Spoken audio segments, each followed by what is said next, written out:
Marina tinha apenas 17 anos quando recebeu a notícia que mudaria sua vida para sempre. Sentada no escritório frio e impessoal do advogado Dr. Henrique Campos, ela segurava com força a alça de sua mochila gasta, tentando processar as palavras que ecoavam na sala. Seu pai, um homem que ela mal conhecera, havia morrido em um acidente de carro 3 semanas atrás. E agora, inexplicavelmente, ela estava sendo convocada para a leitura do testamento. Antes de continuar, preciso saber, de qual cidade você está assistindo esse vídeo? Comenta aqui embaixo. Eu adoro saber de onde vocês são. E já aproveita e se inscreve no canal, ativa o sininho para não perder nenhum conteúdo. A mãe de Marina a havia criado sozinha em São Bernardo do Campo, trabalhando em 2 empregos para garantir que a filha tivesse o básico. Seu pai biológico, Antônio Ferreira, havia abandonado a família quando Marina era apenas um bebê, desaparecendo sem deixar rastros ou explicações. Durante todos esses anos, Marina construiu uma vida sem ele, aprendendo a não esperar nada de um homem que havia escolhido não fazer parte de sua história. Mas agora ali estava ela, cercada por pessoas desconhecidas, meia-irmãos que nunca soube que existiam, uma viúva de aparência sofisticada, primos distantes com expressões gananciosas. Todos aguardavam ansiosamente para descobrir o que herdariam do patrimônio de Antônio, um empresário que aparentemente havia acumulado alguma fortuna ao longo dos anos. Dr. Campos ajustou os óculos e começou a ler o testamento. A viúva receberia a casa principal em Campinas, os investimentos financeiros e as joias de família. Os 2 filhos do segundo casamento dividiriam as ações da empresa que o pai havia fundado, uma distribuidora de peças automotivas que gerava lucros consideráveis. Os primos receberiam alguns imóveis urbanos. E então veio a parte de Marina. O advogado pausou por um momento, com uma expressão difícil de decifrar, antes de continuar. A minha filha Marina Oliveira Ferreira, deixo a propriedade rural localizada no interior do Mato Grosso, registrada sob matrícula número 48.762, com área total de 300 hectares. Um silêncio pesado tomou conta da sala, seguido por sussurros e risadas contidas. A viúva soltou um suspiro de alívio evidente. Um dos meio-irmãos de Marina não conseguiu conter um sorriso de satisfação. Todos ali sabiam algo que Marina desconhecia. Aquelas terras eram completamente inúteis. Nos dias seguintes, Marina descobriu a cruel verdade sobre sua herança. As terras no Mato Grosso eram conhecidas na família como o erro de Antônio, uma compra impulsiva feita há mais de 20 anos, quando ele ainda estava começando nos negócios. A propriedade ficava em uma região remota, com solo árido e pedregoso, inadequado para a agricultura. Não havia água corrente abundante, a infraestrutura era inexistente, e a terra havia permanecido abandonada por décadas. Seu pai tentou vender aquilo durante anos, explicou Dr. Campos quando Marina voltou ao escritório buscando respostas. Mas ninguém quis comprar. A região é isolada, de difícil acesso, e os custos para tornar a terra produtiva seriam astronômicos. Sinceramente, manter o pagamento do IPTU rural já era considerado um desperdício pela família. Marina sentiu uma mistura de raiva e humilhação. Mesmo morto, seu pai havia encontrado uma maneira de rejeitá-la novamente. Enquanto os outros filhos recebiam bens valiosos e oportunidades reais, ela ganhará um terreno que ninguém queria, um último insulto disfarçado de herança. Seus meio-irmãos já haviam deixado claro em mensagens ácidas que ela havia dado sorte de receber qualquer coisa, considerando que nunca fora parte da família de verdade. Sua mãe, Lúcia, tentou consolá-la. Pelo menos não é uma dívida, filha. E talvez você consiga vender por algum valor, mesmo que pequeno. Mas Marina sabia que sua mãe estava tentando encontrar um lado positivo onde não havia nenhum. As contas continuavam apertadas em casa, e Marina havia acabado de ser aceita em uma universidade pública para estudar administração. Ela precisava trabalhar e estudar simultaneamente, e agora tinha um pedaço de terra inútil pendurado em seu nome, gerando custos que mal poderia pagar. Durante semanas, Marina tentou vender a propriedade. Contatou imobiliárias rurais, publicou anúncios online, baixou o preço repetidamente. Os poucos interessados que apareciam desistiam assim que visitavam o local ou pesquisavam sobre a região. Um corretor foi honesto. Olha, menina, essa terra aí não vale nem o papel do contrato. Se alguém te oferecer qualquer coisa, aceita e corre. A frustração se transformou em determinação quando Marina, numa noite insone, tomou uma decisão. Se ninguém queria aquela terra, se todos a consideravam um desperdício, então ela mesma iria até lá ver com os próprios olhos. Talvez houvesse algo que os outros não haviam percebido, alguma possibilidade escondida. Ou talvez ela apenas precisasse encarar aquele último presente envenenado de seu pai antes de conseguir seguir em frente. Marina embarcou no ônibus para o Mato Grosso numa manhã de agosto, levando apenas uma mochila com roupas e o documento de propriedade da terra. A viagem durou quase 2 dias, com baldeações em cidades pequenas e estradas de terra que sacudiam os passageiros sem piedade. Cada quilômetro a afastava mais da vida que conhecia e a aproximava de um futuro incerto. Ao chegar na cidade mais próxima da propriedade, um pequeno município chamado Vale do Cerrado, Marina sentiu como se tivesse viajado no tempo. A cidade tinha uma única rua principal, algumas lojas básicas, um posto de gasolina e uma população que não devia passar de 3.000 habitantes. As pessoas olhavam para ela com curiosidade, visitantes eram raros por ali. Marina conseguiu uma carona com um fazendeiro local chamado Seu Joaquim, que conhecia a região como a palma da mão. "Você é parente do falecido Antônio?" perguntou ele, manobrando sua caminhonete velha pela estrada esburacada. "Aquelas terras dele são famosas por aqui. Todo mundo sabe que não prestam para nada." "Então por que meu pai comprou?" Marina quis saber. Seu Joaquim deu de ombros. "Disseram que ele foi enganado por um vendedor esperto. Isso foi há muito tempo, quando ainda tinha gente tentando colonizar essa parte do cerrado. Mas a terra é muito difícil, solo pobre, pouca água, longe de tudo. A maioria das propriedades por aqui ou foram abandonadas ou são usadas para a criação extensiva de gado, que mal dá lucro." Quando finalmente chegaram à propriedade, Marina desceu da caminhonete e ficou parada, absorvendo a visão diante dela. 300 hectares de terra seca e amarelada se estendiam até onde a vista alcançava. Arbustos retorcidos e árvores baixas do cerrado pontilhavam a paisagem. Uma cerca velha e caída marcava os limites da propriedade. Não havia casa, celeiro ou qualquer estrutura, apenas terra crua e céu aberto. "É pior do que eu imaginava", Marina murmurou. Seu Joaquim acenou em concordância.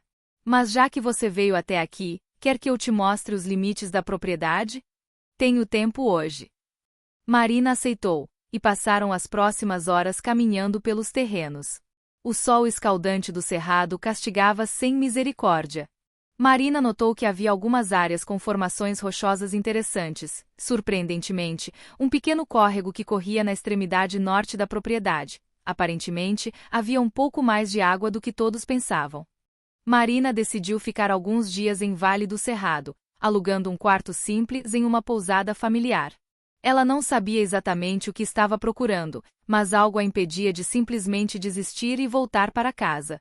Talvez fosse teimosia, ou talvez um último resquício de esperança de que aquela terra pudesse significar algo além de um insulto final. Durante os dias seguintes, Marina explorou a propriedade minuciosamente, fazendo anotações e tirando fotos. Conversou com moradores locais, incluindo um agrônomo aposentado chamado Dr. Mário, que ficou intrigado com seu interesse. "A maioria dos herdeiros que recebem terra por aqui vende por qualquer preço ou simplesmente abandona", comentou ele. "É raro ver alguém jovem realmente interessado." Foi Dr. Mário quem notou algo que mudaria tudo. Durante uma caminhada pela propriedade, ele se abaixou para examinar algumas rochas e plantas. "Interessante", murmurou, pegando um punhado de terra. "Muito interessante." Ele explicou que a composição do solo e as formações rochosas sugeriam que a região poderia ter características geológicas incomuns. "Veja, Marina, essa área foi negligenciada porque todos tentaram transformá-la em terra agrícola tradicional. Mas o cerrado é um bioma único. Com o manejo certo, você pode trabalhar com a terra ao invés de contra ela." Dr. Mário sugeriu que Marina fizesse alguns estudos geológicos e ambientais da área. Pode não dar em nada, mas também pode revelar algo que ninguém percebeu antes. Com os poucos recursos que tinha, Marina contratou um geólogo da Universidade Federal mais próxima para fazer uma análise preliminar. Quando os resultados chegaram, 3 semanas depois, Marina mal podia acreditar. A propriedade estava situada sobre uma formação geológica rica em quartzito e outros minerais semi-preciosos. Não eram depósitos que justificariam mineração em larga escala, mas eram suficientemente significativos para terem valor comercial, especialmente para indústrias de construção e decoração. Mas havia mais. A análise do solo revelou que, embora inadequado para a agricultura convencional, o terreno era perfeito para o cultivo de plantas nativas do Cerrado, incluindo algumas com alto valor medicinal e cosmético.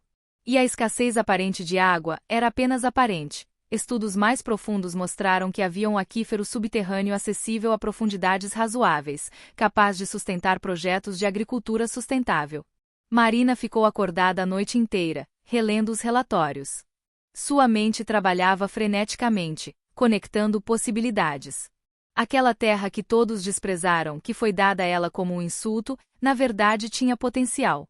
Não era o tipo de potencial óbvio e imediato que seus meio-irmãos haviam herdado, mas era potem.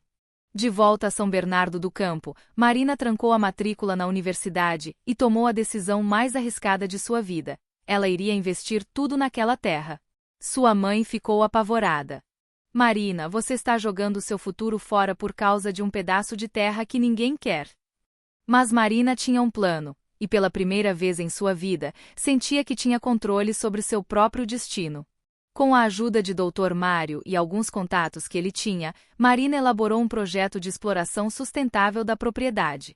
O plano tinha 3 frentes: extração controlada e legalizada de minerais do terreno para venda a empresas de construção, cultivo de plantas nativas do Cerrado para indústrias farmacêuticas e de cosméticos, e desenvolvimento de um projeto de turismo ecológico, aproveitando a beleza natural da região. O maior desafio era o financiamento. Marina não tinha capital próprio, e bancos tradicionais não dariam crédito a uma jovem sem histórico ou garantias substanciais. Foi quando ela descobriu programas de incentivo do governo federal para desenvolvimento sustentável de áreas do Cerrado e linhas de crédito especiais para jovens empreendedores rurais.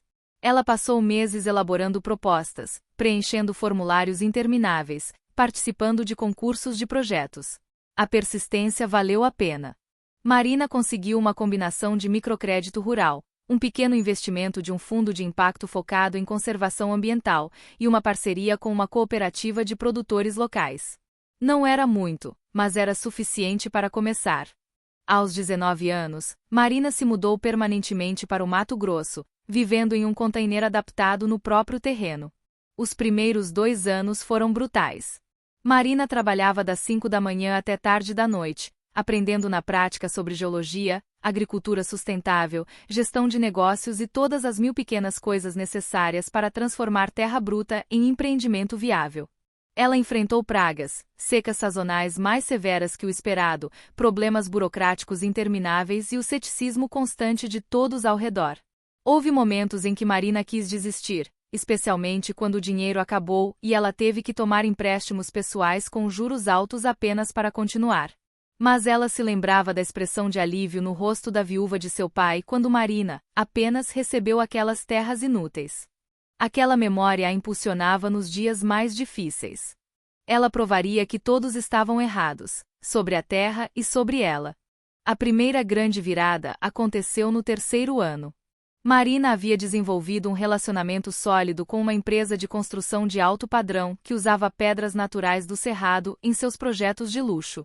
A demanda por quartzito com as características únicas da propriedade de Marina cresceu exponencialmente quando um arquiteto famoso de São Paulo usou o material em uma mansão que acabou sendo capa de revista de decoração. Simultaneamente, o cultivo experimental de plantas nativas começou a dar resultados.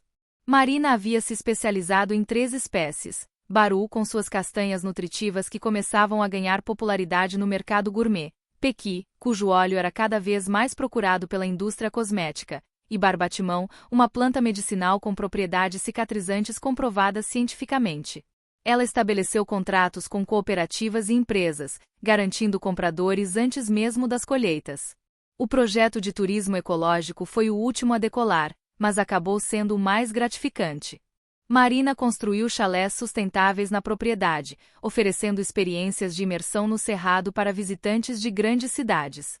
Os hóspedes podiam participar de trilhas ecológicas, observar a fauna nativa, aprender sobre plantas medicinais e experimentar a vida rural de forma autêntica. O diferencial era a educação ambiental que permeava toda a experiência. No 5º ano, a propriedade não apenas se pagava, mas gerava lucro significativo. Marina reinvestia tudo, expandindo as operações, melhorando a infraestrutura, contratando mais funcionários da região.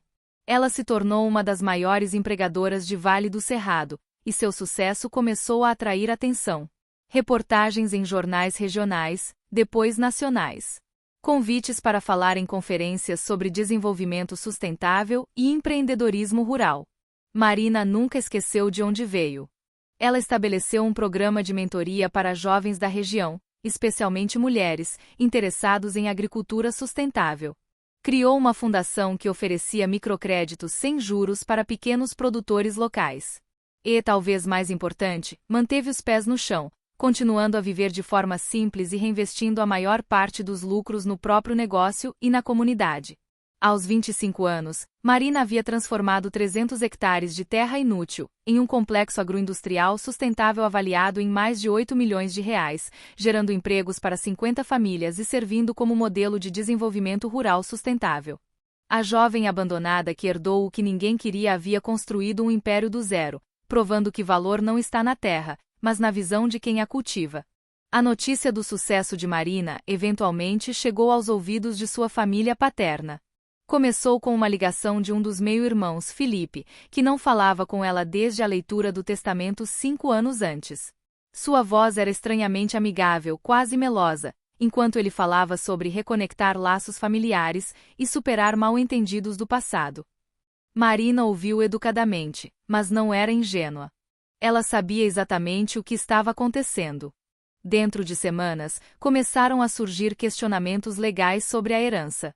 A viúva de Antônio, Beatriz, entrou com uma ação alegando que o testamento havia sido redigido quando seu marido não estava em pleno uso de suas faculdades mentais. Os meio-irmãos sugeriram uma divisão mais equitativa dos bens, argumentando que Marina havia sido desproporcionalmente favorecida, considerando que não tivera relacionamento com o pai. A ironia era tão evidente que Marina teve que rir. Durante anos, aquelas mesmas pessoas se regozijaram com o fato de ela ter recebido apenas uma terra sem valor. Agora que aquela terra valia milhões, de repente eles se importavam com justiça e equidade familiar. Mas Marina não era mais a garota insegura de 17 anos que se sentara naquele escritório de advogado. Ela havia construído um negócio, lutado contra adversidades e provado seu valor. Com a ajuda de um escritório de advocacia especializado em direito agrário, Marina preparou sua defesa. Os documentos eram inquestionáveis, o testamento era legítimo, havia sido feito com 3 testemunhas, e Antônio estava em perfeita saúde mental na época. Além disso, Marina tinha meticulosamente documentado cada real investido na propriedade, provando que o valor atual era resultado de seu trabalho e visão, não da herança em si. O caso foi para a corte, e a audiência foi tensa. A família paterna trouxe advogados caros, testemunhas questionáveis e argumentos elaborados. Eles pintaram Marina como uma oportunista que havia manipulado um pai em seu leito de morte, uma narrativa absurda, já que ela nem mesmo conhecia o homem. A viúva chorou no banco das testemunhas, falando sobre as dificuldades financeiras que enfrentava, convenientemente omitindo os 2 milhões que havia herdado. Quando chegou a vez de Marina testemunhar, ela não tentou apelar para emoções. Apresentou fatos. Mostrou fotos da terra quando a recebeu, árida, abandonada, considerada sem valor por qualquer especialista. Apresentou os laudos que provavam que todos, incluindo o próprio Antônio, haviam subestimado aquela propriedade. Mostrou registros de investimento, notas fiscais, contratos, comprovando cada centavo que entrou e saiu do negócio. E então, olhando diretamente para seus meio-irmãos, disse algo que ecoou pela sala. Vocês não querem a terra. Nunca quiseram. Vocês querem o sucesso que eu construí sobre ela. Mas isso não estava na herança. Isso eu conquistei sozinha. O juiz deliberou a favor de Marina, declarando a ação improcedente e ainda condenando a família paterna por má-fé processual. A decisão foi clara. Marina havia recebido exatamente o que o testamento especificava, e o valor subsequente da propriedade era resultado direto de seu trabalho, não da herança em si. A família paterna não tinha direito a nada. Após a vitória judicial, Marina poderia ter se vingado, poderia ter sido amarga ou arrogante. Mas ela escolheu um caminho diferente. Em uma entrevista que viralizou nas redes sociais, ela falou sobre perdão e sobre como a rejeição de seu pai acabou sendo o maior presente que ele poderia ter dado. Se ele tivesse me deixado dinheiro ou bens de valor óbvio, eu provavelmente teria usado e seguido em frente.